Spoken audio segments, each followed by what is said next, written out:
Herkese yeniden salam. İlk videomda olduqca heyecanlıydım, amma ikinci videomda daha da çox heyecanlıyım nədənsə. Ümid edirəm izləməkdən zövq alırsınız. Belə ki, kitablara davam edeyim, çünki hələ tanış ediləsi bir neçə kitab daha var.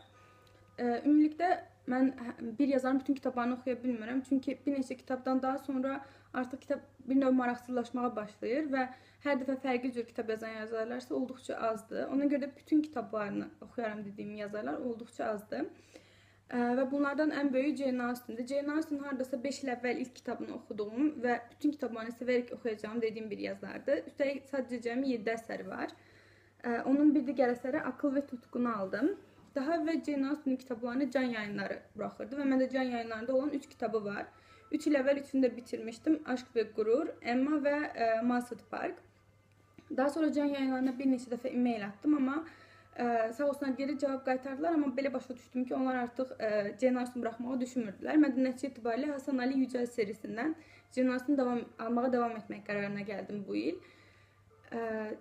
Səhv eləmirəmsə Jane Austen buraxılmış 5-ci kitabı da var, amma 6-cı və 7-ci hələ nəşr olunmayıb, yəni hələ tərcümə olunmayıbdı. Jane Austen həqiqətən də həyatın içindən yaratdığı qəhrəmanlarla, yəni sanki gündəlik həyatımızdan, amma gündəlik həyatımızda ola bilməyəcək hadisələrdən yazılmış kimi hiss elətdirir. Və yəni, romantika, sevgi kitablarını sevməyimə baxmayaraq, olduqca çox sevərək və dəfələrlə oxuya biləcəyim bir yazardır, belə deyək. Akıl və Tutqudan olduqca ümidliyəm. Bir digər kitab isə Cengiz Aytmatovdandır. Gün olur, asra bedəl. Bizdə Gün var, əsrə bərabər kitabı, səhv eləmirəmsə, kitabın adı belə idi.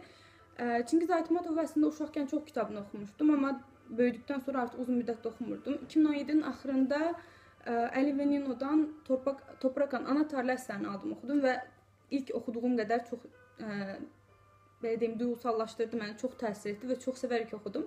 Buna görə Cengiz Aytmatovu oxumağa davam etmək qərarına gəldim və Gün olur, asra bedəl kitabını aldım gördüyünüz kimi.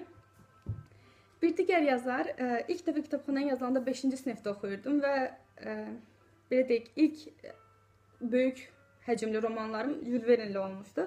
Ona görə də Jules Verne'nin Balonla 5 həftə əsərini aldım. O vaxtlar xatırlayıram, əslində uzun müddətli kitab oxuyurdum, amma ilk qalın həcmli romanlarım bu kitablar olmuşdu və çox sevmişdim. Jules Verne'nin Azərbaycanla tərcümə olmuş sadəcə 5 əsəri var. Kitabxanalarda satılır adətən. Satılır neymiş? Kitabxanalardan götürülüb oxunur adətən. Hətta Kapitan Grant'ın Uşaqları mənim ən sevdiyim əsərlərdən biridir. Yəni üstündən hardasa 10 il keçməyinə baxmayaraq üstəlik ən sevdiyim əsərlərindən biridir.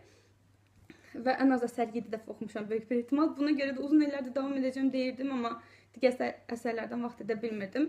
Artıq İtaki Yayınları vasitəsilə Jane Austen Jules Verne oxumağa, neçə və Jane Austen dedim, üzr istəyirəm. Jules Verne oxumağa davam etməyi düşünürəm. Bir digər kitab isə Uzun Bacaqlı Baba. Bu bir növ uşaq əsəri də sayıla bilər. Əslində dünyada olduqca məşhurdur. Səhv etmirəmsə 56 dəfə teatra və operaya uyarlanmış bir əsərdir. Üstəlik kinoları və serialları da olduqca çoxdur.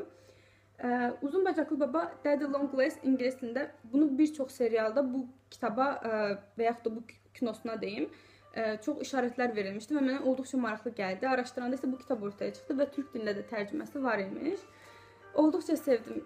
Yetim qalan bir qıza bir insanın köməyindən söhbət gedir kino, lakin şərt buradadır ki, heç vaxt o özünü bildirməyəcək. Kitabın axırında sadəcə qəhrəman ortaya çıxır. Kitab bunun haqqındadır və yəni oxuyacağım, imtahanlar bitər-bitməz oxuyacağım ikinci kitab yəqin ki, bu olacaq. Bir digəri Jane Austen olduqca sevdiyimin sübutu Austen diyarıdır. Əslində Jane Austen'la bağlı bir neçə kitab var. Austen ilə Çay Vakti deyə bir kitab var idi. Birinci onu almağı düşünürdüm. Daha sonra nədənsə fikrimi bunu olaraq dəyişdirdim. Siz ki, tərsdən görürsünüz. Bilirsiniz, Jane Austen əslində dünyada çox məşhurdur və onun özünə məxsus Jane Austen davamçıları olan klubları, kinoları, serialları və bir çox şeylər var. Və Jane Austen'dan esinlənərək, yəni ilham alaraq yazılmış bir çox kitab var ki, mən bunları da yavaş-yavaş oxumağı düşünürəm. Və bir digər kitab, bu TÜYAP kitab fuarından deyil də kitab evimdən aldığım bir kitabdır. Kibritləri çox sevən küçük qız. Bunu kitab blogerlərindən birində görmüşdüm, adını çox heyf ki, xatırlamıram.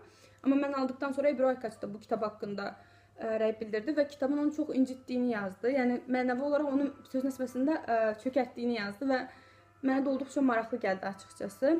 Böyük bir ehtimal olduqca hüzünlü və ağır bir hekayə oxuyacağım. Halbuki çox nəzik bir kitabdır. Böyük bir ehtimal bunun adını da çoxunuz eşitmiş ola bilərsiniz. Belə. Bu arada Ebru Aykaçı sərdə misal gətirəm. Əgər Ebru Aykaçı maraqlanmaq istəyən olsa və yaxud onun videolarına baxmaq istəyən olsa, aşağı linkini yazmağa çalışacağım. Oradan daxil olub videolarına baxa bilərsiniz. Geriyə sadəcə təqdim eləməli olduğum 3 kitab qaldı.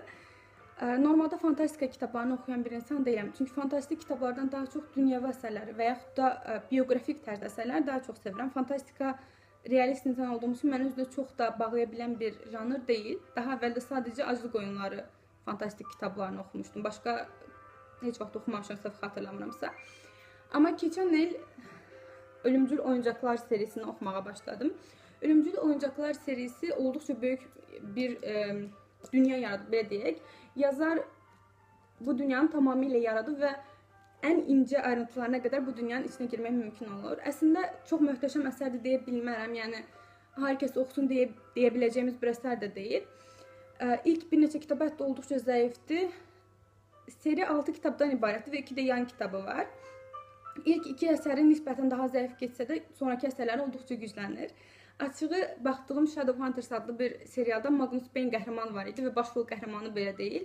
Sırf Magnus Bane-ə görə bu kitaba başlamışdım. İlk kitabda demək olar ki Magnus Bane çox az idi, ikincidə də həmçinin, üçüncüdən nisbətən daha da rolu artmağa başladı. Hal-hazırda 4 kitabını oxumuşam, 5-ci kitab evdəydi və bu da gördüyünüz kimi axırıncı kitabıdır. Belə, yəni ümumən də əgər fantastik yazarlar varsa və bu seri haqqında bir videoda çəkə bilərəm. Əslində son kitabları olduqca güclənən bir yazardır. Üstəlik deyilənə görə axırıncı kitabı, yəni 6-cı kitabı da ən möhtəşəm kitabıdır. 2016-cı ildə ilk 4 kitabını oxuduğum nəzərə alınaraqdan böyük bir ehtimal son 4 kitabını da bu il oxuyub bu serini tamamilə yekunlaşdıracağam. Amma yenə də dediyim kimi oxuyub oxumamaq sizin öz qərarınızdadır. Fantastik olaraq çox tövsiyə edə bilərəmmi deməyim, yalan deyərəm açıqcası. Və bu nəzərə alaraqdan digər kitab Beyin Günlüklərdir. Bu yan kitabıdır. Sizə dediyim Magnus Bane-ə görə kitaba başlamışdım. Amma bu kitabı oxusaydım çox spoiler yeyəcəkdim. Ona görə bu kitabı axırıncı oxumaq məcburiyyətindəyəm. Beyin Günlüklərini. Bu Magnus Bane-in bütün həyatı boyunca, Magnus Bane ölümsüz olduğu üçün həyatı boyunca bir neçə əsrlik ömründə həyatında baş verənlər çox mizahi bir dillə anladılıbdır. Ən azından mənim oxuduğum və anladığım qədərilə bu belədir. 3 yazar, yəni Cassandra Clare'dən başqa 3 yazar bu kitabı yazıbdı və böyük bir ehtimal sırf bu kitaba gəlmək üçün ilk kitabın, qalan son 2 kitabını çox sürətlə oxuyacağam. Daha sonra bir kitabı qalmışdı almadığım. Gölgə Avcısının El kitabı. Bu son kitabıdır və burada kitabda baş verən bütün hadisələrin açmaları var. Necə açmalar var? Məsəl üçün orada istifadə edilən xüsusi qılınclar var. Qılınclar haqqında məlumatlar var. Orada istifadə edilən büyülər haqqında, qısacası dünyalar haqqında. Bunu yazmaqla Cassandra Clare onu sübut edirdi ki, o dünyanın tamamilə ən incə ayrıntılarına qədər, yəni hal-hazırda bizim yaşadığımız dünya qədər incə bu dünya işlənib. Yəni belə bir dünya sanki həqiqətən də mövcud imiş kimi oxuduqdan sonra gələcək. Mən də kitabını oxuduqda da bu hiss olunur onsuz da. Yazar qəhrəmanlarına və yaxud da yaratdığı dünyaya o qədər bağlı və o qədər təbii dillə yazıbdır ki, sanki həqiqətən də belə bir dünya mövcud imiş kimi gəlir. Bu da aldığım son kitabı idi. Daha sonra aldığım bir də ajanda var. Heyf görünürmü? Ajanda heç bir yerdəndir. Metis yayınlanan ajandasıdır. Ümumiyyətlə ajanda... Baxın, içlərini göstərəcəm. Başqa ajanda almağı düşündüm, amma daha sonra fikrim buna daha çox yönəldi. İçində hər həftənin sonunda kiçik xatırlatmalar və hər ayın sonunda da xüsusi mətinlər var. Üstəlik dolunaylar, yəni dolunay üzr istəyirəm, ağlıma gəlmədi hal-hazırda. Qısacası hər şey, yəni bütün özəl günlər kitabda, dəftərdə xüsusilə qeyd olunubdur və çox sevərək aldım. Üstəlik Əli və Neonoda Balaca Şahzadəni çox bəyənmişdim. Ona baxanda maddi olaraq da çox sərfəli idi, belə deyim. Ona görə çox sevdim. Ayın bugün 14 olmana baxmayaraq bugündən etibarən yazmağa başlayacağım. Beləliklə TÜYAP kitablarından 15 kitab və bir dəftər almış oldum. Ondan sonra da 6 kitab aldığım nəzərə alınsa, son dönəmlərdə olduqca çox kitab aldım deyə bilərik. Kitabxanamda isə hal-hazırda oxumadığım 35 kitab var. Üstəlik bəziləri 2 ilə yaxındır məni gözləyir. Yəni o qədər uzun müddətdə oxumadığım kitablar var. Ona görə 2017-ci il daha çox kitabxanamda olan kitabları oxumaq ilə olacaq. Almağı düşündüyüm 6 kitab daha var. Hansı ki biri Ayşə Kuli'nin Veda adlı əsərinin davam serisidir. 3 kitabdır. Digər üçü isə Yaponiya ədəbiyyatına, Yaponiya mədəniyyətinə aid 3 kitabdır. Olduqca Asiya mədəniyyəti ilə olduqca çox maraqlanıram onsuz da. Əgər imtahanlarımdan geriyə qalan 5-dən də tamamilə rahatlıqla verib keçsəm, özümə hədiyyə olaraq bu kitabları almağı düşünürəm. Amma bu kitablardan başqa böyük bir ehtimal 2017-ci ildə çox böyük endirim olmadığı müddətcə hər hansı bir kitab almayacağam. Çünki dediyim kimi bəzi kitablar artıq 2 ildir kitabxanamdadılar və onları 3 il gözlətmək istəmirəm. Üstəlik nəzərə alsaq ki, birinci böyük bir ehtimal aldığım son 15 kitab oxumağa başlayacağam. Çünki bu kitablar həqiqətən çox maraqlıdır və birinci böyük bir ehtimal Bayan Mingin heç olmayan 10 çocuğunu oxuyacağam. 71 səhifədir. Əslində çox istəyirəm ki, bunu oxusam, yəni düzün desək, saat yarım vaxt belə almaz o dərəcədə. Çünki şriftləri də olduqca iri-iridir. Amma yenə də imtahanlarım 5 imtahanım qalır və ona görə böyük bir ehtimal oxumayacağam.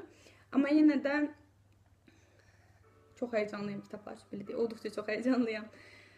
Videomu izlədiyiniz üçün çox sağ olun. Əgər içindəsində oxumaq istədiyiniz və yaxud da oxuduğunuz kitablar varsa, spoiler vermədən haqqda məlumat versəniz, çox sevinərəm, çox şad olaram. Belə ki, növbəti videolarda görüşmək üzərə. Sağ olun.